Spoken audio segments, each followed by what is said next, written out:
Immunity को boost करने वाली ड्राई फ्रूट्स वाली ये लड्डू अगर रोज आप एक खा लेते हैं तो ना ही आपको कमर दर्द होगी और ना ही आपको सिर दर्द और ना ही आपको कमजोरी महसूस होगी। ये बहुत सारे गुणों वाली लड्डू बहुत ही स्वादिष्ट तो बनती ही है, साथ-साथ बहुत ही हेल्दी भी है। इसीलिए ज़रूर से आप अपने डाइट में इसे शामिल करें। तो चलिए सबसे पहले यहाँ पे हम कुछ ड्राई फ्रूट्स ले लेते हैं। तो यहाँ पे मैंने अंजीर ले लिया है, आपके पास जो भी ड्राई फ्रूट्स हो उसे आप ले सकते हैं और इस लड्डू को बना सकते हैं। और एक बार ढेर सारा बना के आप इसे सालों-साल स्टोर भी कर सकते हैं, ये बिल्कुल भी खराब नहीं होती है। और आज इसे हम बिना चीनी के बनाएँगे इसीलिए ये बहुत ही हेल्दी है और जिन्हें डायबिटीज़ है वो भी इस लड्डू को खा सकते हैं। बच्चे भी खा सकते हैं, बड़े भी खा सकते हैं, बुजुर्ग भी खा सकते हैं। तो यहाँ पे मैंने 7 से 8 अंजीर के दाने ले लिए हैं। आप क्वांटिटी अपने अकॉर्डिंग ज़्यादा भी ले सकते हैं, अगर आपको ज़्यादा बनाना हो तो क्वांटिटी ज़्यादा लीजिएगा। तो यहाँ पे अंजीर लिया है मैंने, साथ ही थोड़े से बादाम लिए हैं, थोड़ा-सा मैंने काजू भी लिया है, साथ ही थोड़े से अखरोट के दाने और थोड़ा-सा मैंने यहाँ पे गोंद लिया है और एक सूखा नारियल लिया है। गोंद की क्वांटिटी आपको कम ही लेना है और गोंद में आप जानते ही हैं बहुत सारे गुण होते हैं, इसीलिए गोंद को बिल्कुल भी स्किप नहीं करना है। जैसे कि ये हमारे इम्यूनिटी को बूस्ट करता है और पोस्ट प्रेगनेंसी में ये स्ट्रेंथ को बहुत ही ज़्यादा बूस्ट करता है, यानी कि एनर्जी को बढ़ाता है। तो जो मदर हैं उन्हें ज़रूर से खाना चाहिए। तो यहाँ पे सबसे पहले हम क्या करेंगे ना, सभी नट्स को हम कट कर लेंगे। तो यहाँ पे आप छोटे-छोटे पीसेस में इसे कट कर लीजिएगा। इस तरीके से मैंने काजू, बादाम को कट कर लिया है। आप चाहें तो इसे आप मिक्सी में भी दरदरा सा पीस सकते हैं, लेकिन मिक्सी में जो है ना टेक्सचर उतना अच्छा नहीं आएगा, इसीलिए इसी तरीके से आप इसे कट कर लें। बादाम और काजू में भी बहुत सारे गुण होते हैं। अगर मैं इन सभी की क्वालिटी को आपको बताने जाऊँ, तो पूरा का पूरा वीडियो ही कम पड़ जाएगा, यानी कि बहुत ज़्यादा समय लग जाएगा। इसीलिए एक बार आप गूगल ज़रूर से कर लें। बादाम तो हम रोज़ ही खाते हैं, पानी में इसे हम भिगो के खाते हैं। सभी के घरों में प्राय-प्राय बादाम भिगो के खाते ही हैं और बादाम हमारे इम्यून सिस्टम को, साथ-साथ वेट मैनेजमेंट को और ब्रेन फंक्शन को बूस्ट करती है और भी बहुत सारे अनगिनत इसके फ़ायदे हैं। सभी को ये देखिए मैंने इस तरीके से चॉप कर लिया है। अब चलिए सूखे हुए नारियल को भी हम कट कर लेते हैं, लेकिन कट करके इसे हम ग्रेट करेंगे। तो यहाँ पे ग्रेटर ले लीजिएगा और इसे आप ग्रेट कर लीजिएगा। सूखा नारियल ज़रूर से लीजिएगा, इससे जो है ना फ्लेवर अच्छा आता है। तो यहाँ पे मैंने इस तरीके से इसे ग्रेट कर लिया है। आप चाहें तो इसके बड़े-बड़े लच्छे भी ग्रेट कर सकते हैं या छोटे वाले तरफ से भी ग्रेट कर सकते हैं। तो यहाँ पे मैंने क्या किया ना, थोड़े से महीन वाले से ग्रेट कर लिया है और थोड़े से मैंने बड़े वाले से भी ग्रेट कर लिया है। ये देखिए सभी को ग्रेट कर लीजिएगा। 1 नारियल ले सकते हैं, अगर आपको इसका टेस्ट पसंद हो तो ज़्यादा भी ले सकते हैं। अब चलिए सभी को मैंने ग्रेट कर लिया है। ये देखिए इस तरीके से ग्रेट करने से जो है ना बहुत ही बढ़िया-सा लच्छा निकल जाता है। इसीलिए इसे आप पीसें नहीं और ना ही इसका आप पाउडर लें, यानी कि डेसिकेटेड कोकोनट नहीं लेना है। अब चलिए थोड़े से सीड्स भी हम ले ही लेते हैं, क्योंकि सीड्स में आपको पता है बहुत सारे गुण होते हैं। तो सीड्स को डाल के ये लड्डू हम बनाएँगे ताकि सारे के सारे गुण जो है ना आपको मिल जाए। सीड्स में आपके पास जो भी हो उसे ले सकते हैं। मैंने थोड़ा-सा यहाँ पे डेट्स ले लिया है, साथ ही यहाँ पे खुबानी ले ली है, यानी कि एप्रिकॉट लिया है। मिठास के लिए इसका इस्तेमाल आज हम करेंगे। ये देखिए अलसी के बीज ले सकते हैं या पम्पकिन सीड्स हो उसे भी ले सकते हैं। तो चलिए सबसे पहले हम खजूर के बीज को अलग कर लेते हैं, क्योंकि आज हम ना ही गुड़ से इसे बनाने वाले हैं और ना ही चीनी का इस्तेमाल करने वाले हैं। मिठास के लिए यहाँ पे मैं खजूर, खुबानी और किशमिश का इस्तेमाल करूँगी। इससे ये परफेक्ट मीठा बन के तैयार होता है। इसीलिए इसे आप डायबिटिक पेशेंट को भी दे सकते हैं और खुद भी खा सकते हैं और बहुत ही हेल्दी ये बन के तैयार होती है। खुबानी को आप क्या कीजिएगा ना, इसके सीड्स को निकाल के इसे आप कट कर लीजिएगा। थोड़े से ये सख्त होते हैं इसीलिए ज़्यादा ना लें, थोड़ा-सा ही लें, मैंने थोड़ा-सा ही लिया है। मिठास के लिए आप खजूर का इस्तेमाल ज़्यादा रख सकते हैं। साथ ही यहाँ पे मैंने किशमिश भी ले लिया है और जो हमने अंजीर लिया था ना उसे भी यहीं पे ले लेंगे और इसे भी हम छोटे-छोटे पीसेस में कट कर लेंगे। इन सभी का हम मिठास के लिए इस्तेमाल करेंगे। अगर आपको अंजीर, किशमिश और खुबानी को अवॉइड करना हो तो खजूर की क्वांटिटी ज़्यादा लीजिएगा। सभी को छोटे-छोटे पीसेस में कट कर लीजिएगा, उसके बाद इसे हम क्या करेंगे ना, ग्राइंडिंग जार में डाल के इसका हम दरदरा सा पेस्ट बना लेंगे। इसे आप पल्स मोड में पीसिएगा ताकि बहुत अच्छे से ये पिस जाए। पानी वगैरह का इस्तेमाल बिल्कुल भी नहीं करना है। बहुत अच्छे से ड्राई से ही आपको इसे पीस लेना है। थोड़ा-थोड़ा डाल के ही पीसिएगा ताकि बहुत अच्छे से ये दरदरा सा पीस जाए। एक बार में अगर आप इसे डाल के पीसेंगे ना तो बहुत अच्छे से ये पीस नहीं पाएगा। तो यहाँ पे पल्स मोड में मैंने इसे चला के पीस लिया है। चेक कर लीजिएगा, बहुत अच्छे से ज़रूर से पीस लेना है, यानी कि दरदरा बिल्कुल भी नहीं रखना है, थोड़ा अच्छा से ही पीस लेना है। बहुत अच्छे से मैंने पीस लिया है। अब चलिए पेस्ट को हम निकाल के रख लेंगे। बहुत ही बढ़िया सा पेस्ट बन के तैयार हो चुका है। सभी को आप इसी तरीके से पीस लीजिएगा बैच वाइज़ में, यानी कि 2 से 3 बार में मिक्सी जार में डाल के पीस लीजिएगा। ये देखिए इसी तरह का क्रम्बल होना चाहिए। अगर आप सिर्फ़ खजूर लेते हैं ना तो बहुत अच्छे से ये पीस भी जाएँगे। तो आप अगर चाहें तो खुबानी ले सकते हैं, अंजीर भी ले सकते हैं या तो अंजीर और खुबानी को स्किप भी कर सकते हैं। सभी को पीस लिया है, अब चलिए गैस पे एक पैन को गरम कर लेते हैं। पैन जैसे ही गरम हो जाए इसमें आप डालिए 1 चम्मच देसी घी। इस लड्डू को आप देसी घी में ही बनाइएगा ताकि बहुत ही हेल्दी बने और टेस्ट भी बहुत ही अच्छा है। 1 चमचा मतलब बड़े वाला चम्मच जो होता है ना उसी से 1 चमचा आपको घी डालना है। घी जैसे ही गरम हो जाए इसमें आप गोंद को डाल दीजिए और गोंद को आप अच्छे से फ्राई कर लीजिए। ये देखिए इस तरीके से गोंद को आपको फ्राई कर लेना है। बहुत ही जल्दी से ये फ्राई हो जाते हैं। 2 से 3 मिनट ही लगेंगे। बहुत अच्छे से ये फूल के बड़े-बड़े हो जाएँगे, उसके बाद इसे निकाल के आप प्लेट में रख लीजिएगा। और यहाँ पे मैंने 1/4 कप जितना गोंद लिया था। गोंद की क्वांटिटी आपको कम ही रखना है। ये देखिए गोंद को अच्छे से फ्राई करने के बाद निकाल के प्लेट में रख लीजिएगा और सारे गोंद को आप इसी प्रोसेस से फ्राई करके रख लीजिएगा।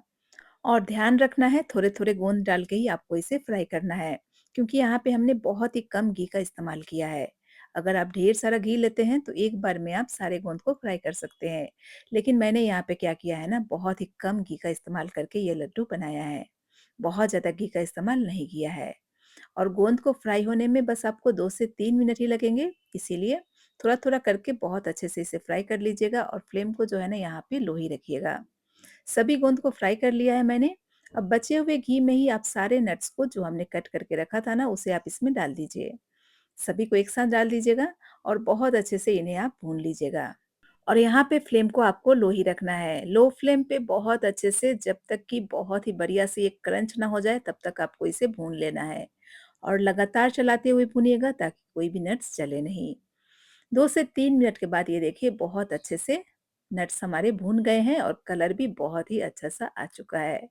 अब इसमें आप डालिए जो भी आपके पास सीड्स हो उसे आप डाल सकते हैं। मैंने यहाँ पे पम्पकिन सीड्स लिया है, साथ ही मेलन सीड्स लिया है और भी आपके पास जो लौकी के बीज आते हैं, उसे भी आप इसमें डाल सकते हैं।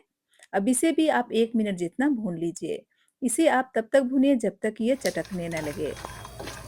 बीज को बहुत ज़्यादा सेंकना नहीं है, बस जब ये चटकने लगे तभी आप इसमें जो हमने नारियल को ग्रेट करके रखा था उसे आप इसमें डाल दीजिए। और इसे भी आप 30 सेकंड जितना भून लीजिए ताकि इसका कच्चापन भी निकल जाए और बहुत ही बढ़िया सा एक एरोमा आ जाए।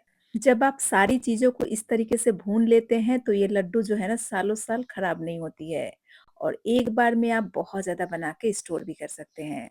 ये देखिए बहुत अच्छे से मैंने भून लिया है, सभी का कलर चेंज हो गया है। अब चलिए इसे निकाल के हम प्लेट में रख लेते हैं और सेम पैन में हम भूनेंगे थोड़े से तेल को। फ्लेम को लो ही रखिएगा ताकि कोई भी चीज़ जले नहीं। यहाँ पे मैंने 1/4 कप जितना ही तिल लिया है, ये सादा वाला तिल है। अब तिल को आप बहुत अच्छे से भून लीजिए, लो फ्लेम पे ही भूनिएगा ताकि बहुत ही बढ़िया से ये भून जाए। ये देखिए बहुत ही बढ़िया सा कलर आ चुका है। जब थोड़ा-सा ये भून जाए तब आप इसमें थोड़ा-सा पॉपी सीड्स डाल दीजिए। इसे भी आप 30 सेकंड जितना भून लीजिए। पॉपी सीड्स को भूनने में बहुत ज़्यादा समय नहीं लगता है, इसीलिए इसे आप तिल जब थोड़ा-सा भून जाए उसके बाद ही डालिएगा। अब चलिए इसे भी निकाल के हम एक प्लेट में रख लेते हैं। अब सेम पैन में हम क्या करेंगे ना थोड़े से अलसी के बीज को भी भून लेंगे। अलसी के बीज बहुत ही फ़ायदेमंद होते हैं आपके हेयर के लिए, आपके स्किन के लिए, साथ ही डायबिटिक पेशेंट के लिए तो ये वरदान के रूप में काम करता है। अब इसे आप ढक के बहुत अच्छे से भून लीजिए। ये बहुत ज़्यादा क्रैकल होने लगते हैं यानी कि उछलने लगते हैं, इसीलिए कवर करके इस तरीके से भून लीजिएगा ताकि ये कच्चा ना रहे। बहुत अच्छे से मैंने इसे भून लिया है, अब चलिए इसे भी निकाल के हम प्लेट में ट्रांसफ़र कर लेते हैं। जिसमें हमने नट्स को ट्रांसफ़र किया था ना, उसी प्लेट में आप इसे ट्रांसफ़र कर लीजिए। उसके बाद सेम पैन को फिर से हम गैस पे रख लेंगे। अब फाइनली इसमें हम डालेंगे 1 चमचा घी। यानी कि टोटल हमने 2 चमचा घी का इस्तेमाल किया है। अब इसमें मैं आधा कप आटा ले रही हूँ, ये गेहूँ का आटा है। इसे भी आप घी में बहुत अच्छे से भून लीजिए। आटे की क्वांटिटी मैंने कम ही रखी है, यानी कि ये गोंद की लड्डू आप बोल सकते हैं, लेकिन गोंद मैंने कम लिया है, साथ ही आटा भी कम लिया है, नट्स मैंने बहुत ज़्यादा लिया है। तो इसे आप ड्राई नट्स के लड्डू भी बोल सकते हैं, या तो ड्राई नट्स और गोंद वाले लड्डू भी बोल सकते हैं। अब देखिए आटा को मैंने लो फ्लेम पे बहुत अच्छे से भून लिया है। ध्यान रखिएगा लो फ्लेम पे ही भूनिएगा ताकि आटा कच्चा ना रहे। बहुत अच्छे से भून लीजिएगा जब तक कि इसमें बहुत ही अच्छी सी ये खुशबू ना आने लगे। ये देखिए हल्का सा कलर चेंज हो गया है। अब चलिए इसे भी हम नट्स वाले प्लेट में ही ट्रांसफर कर लेते हैं। अब सारी चीज़ों को हमने भून लिया है। अब चलिए फाइनली हमने जो डेट्स को और अंजीर और खुमानी को क्रश करके रखा था ना, यानी कि पीस के रखा था ना, उसे आप इसमें डाल दीजिए। साथ ही 1 चम्मच जितना घी डाल दीजिए और इसे आप मैश करते हुए बहुत अच्छे से पका लीजिए। इसे आपको तब तक पकाना है जब तक कि ये थोड़ा-सा लिक्विड फॉर्म में ना आने लगे। लो फ्लेम पे ही कीजिएगा ताकि बहुत अच्छे से ये सॉफ्ट हो जाए। तब तक हम क्या करेंगे ना, जो हमने गोंद को फ्राई करके रखा था ना, उसे हम थोड़ा-सा एक ग्लास की सहायता से मैश कर लेंगे। इस तरीके से आप इसे मैश कर लीजिएगा, ताकि टेस्ट बहुत ही अच्छा-सा आए। गोंद को हमें गोटा नहीं लेना है, यानी कि थोड़ा-सा मैश करके ले लीजिएगा और बाकी चीज़ों को भी आप चाहें तो थोड़ा-सा पीस सकते हैं, लेकिन मैंने यहाँ पे पीसा नहीं है। मैं हमेशा ऐसे ही लड्डू बनाती हूँ और सभी को बहुत ही पसंद आती है। ये देखिए बहुत अच्छे से मैंने क्रश कर लिया है। अब चलिए चलते हैं पैन की तरफ, यानी कि जो हमने डेट्स, किशमिश वगैरह को पकने के लिए रखा था ना, ये देखिए बहुत अच्छे से ये सॉफ्ट हो गया है। ये लिक्विड फॉर्म में आ चुका है। आपको इसे इतना ही पकाना है। अब जो भी हमने नट्स भून के रखे थे ना, सभी को आप एक साथ इसमें डाल दीजिए। ज़्यादा क्वांटिटी लगे तो थोड़ा कम ही डालिएगा और फिर से आप क्या कीजिएगा ना, डेट्स को पका के बाकी को बना सकते हैं। यहाँ पे जितना आपको लगे कि डालना है उतना ही डालिएगा।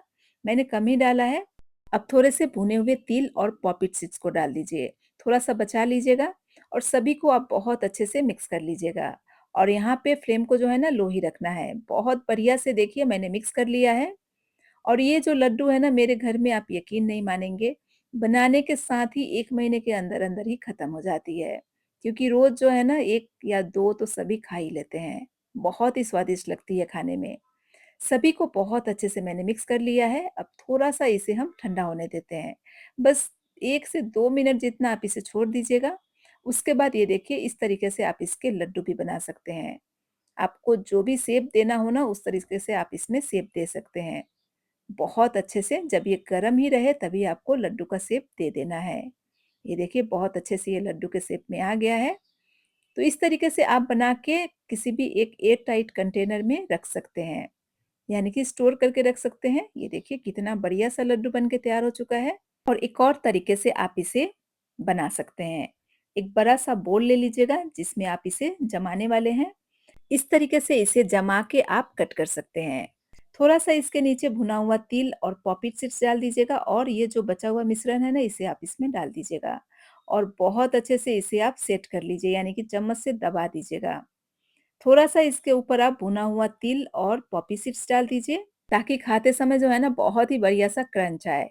अब बहुत अच्छे से चम्मच से आप इसे दबा दीजिए ताकि बहुत अच्छे से ये सेट हो जाए। उसके बाद हमें क्या करना है ना, बस 2 घंटे के लिए इसे आपको फ्रिज में रख देना है, ताकि बहुत अच्छे से ये सेट हो जाए। जैसे-जैसे ये ठंडा होगा ना, वैसे-वैसे ये सेट हो जाएगा। अब चलिए इसे हम फ्रिज में डाल देते हैं 2 घंटे के लिए। 1 से डेढ़ घंटे में भी आप इसे निकाल सकते हैं। मैंने 1 घंटे में ही निकाल लिया था। अब चलिए इसके हम छोटे-छोटे पीसेस कर लेते हैं। जैसे भी मोटे या छोटे आपको पीसेस रखने हो उस हिसाब से आप इसमें कट लगा लीजिए और इसे आप कट कर लीजिए। किनारे से आप क्या कर सकते हैं ना, एक पीस को इस तरीके से कट करके निकाल सकते हैं।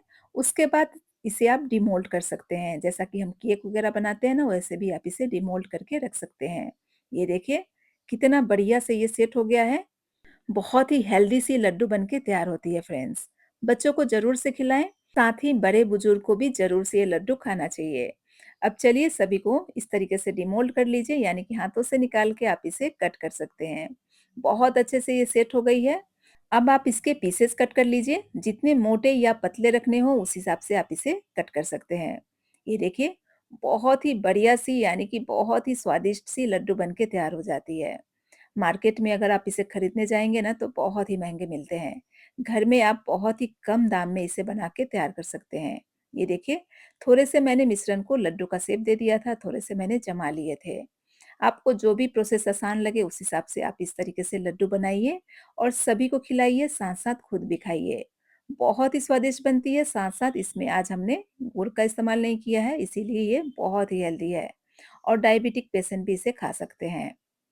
तो बहुत ही हेल्दी होने के साथ-साथ बहुत ही टेस्टी, साथ-साथ बहुत ही किफ़ायती है, तो ज़रूर से बनाइएगा और बनाने के बाद अगर आपको ये रेसिपी पसंद आए तो ढेर सारे फ्रेंड्स एंड फैमिली के साथ रेसिपी को ज़रूर से शेयर कीजिएगा और मुझे सपोर्ट करने के लिए चैनल को ज़रूर से सब्सक्राइब कर लीजिएगा।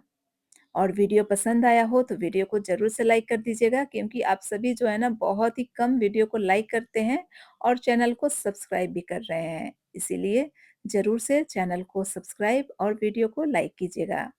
देख सकते हैं बहुत ही अच्छी सी लड्डू बन के तैयार होती है और इसे आप एक साफ सुथरे एयर टाइट कंटेनर में सालों साल स्टोर भी कर सकते हैं। बहुत ही नरम और बहुत ही क्रिस्प तो ये बनती है क्योंकि इसमें हमने सारे नट्स को भून के डाला है, इसीलिए बहुत ही क्रंची होती है और टेस्ट तो आप पूछिए ही मत। जब तक आप इस रेसिपी को बनाएँगे नहीं तब तक आपको यकीन नहीं होगा। ये देखिए मैंने डब्बे में भर लिया है, साफ-सुथरे कंटेनर में ही स्टोर कीजिएगा ताकि ये सालों-साल चल पाए। और रोज़ आपको इसका एक सेवन करना है, यानी कि 1 लड्डू या 1 बर्फी को आपको ले लेना है। सुबह नाश्ते के बाद ले सकते हैं, खाने के बाद ले सकते हैं। तो मिलते हैं फ्रेंड्स नई वीडियो में, नई रेसिपी के साथ। तब तक के लिए बाय बाय, टेक केयर।